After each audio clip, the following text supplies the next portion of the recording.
Okay, now we'll walk through the invoicing function of the BOAhub. The first integration we've built is with Xero. To connect the BOAhub to Xero, hop into settings, go into my integrations and follow the prompt on that button there. And similarly, if you want to disconnect, just click the disconnect and that'll give you a couple of prompts as well.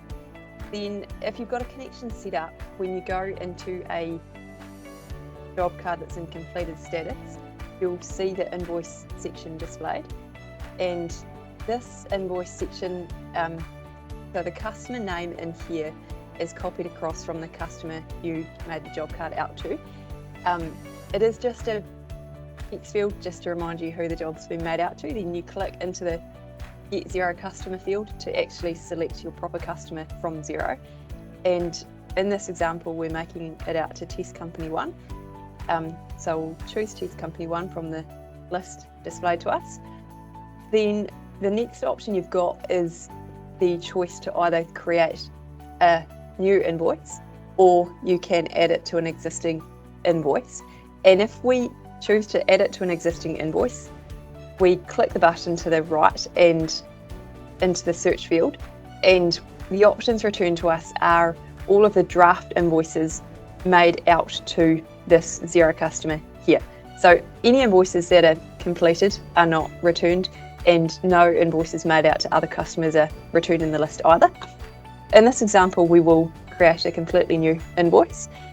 Next option we've got is to either save the invoice in draft status or complete and send the invoice to the customer. So if we choose to save it as draft, that'll generate the invoice in Xero, leave it in draft status. We can then go into that invoice directly from Xero, make changes that we want and complete and send it to the client.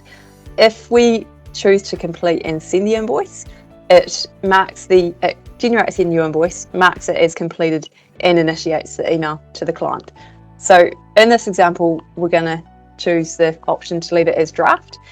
Now, when you're happy with what you've set up here, click on the Xero invoice button and this initiates the creation of the invoice. After the invoice is created, the job card is moved to the invoice status, like you can see here. And if we open that job card, a link through that Xero invoice is displayed to us. And if we click on that, that takes us through the invoice that's been created in Xero.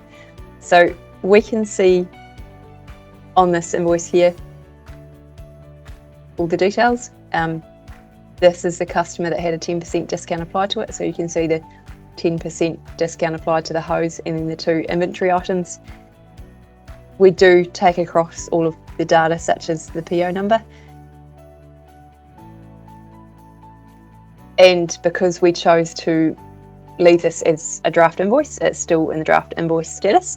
Now, if we wanted to complete and send it now, we could click complete and send the invoice, and that would then do the same thing as if we'd chosen complete and send in the step prior.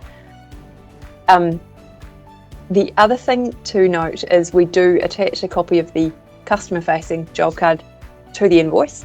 So unless you specifically go into Xero and unattach the job card or select it to be not emailed with the invoice, this will be sent to the customer along with the invoice.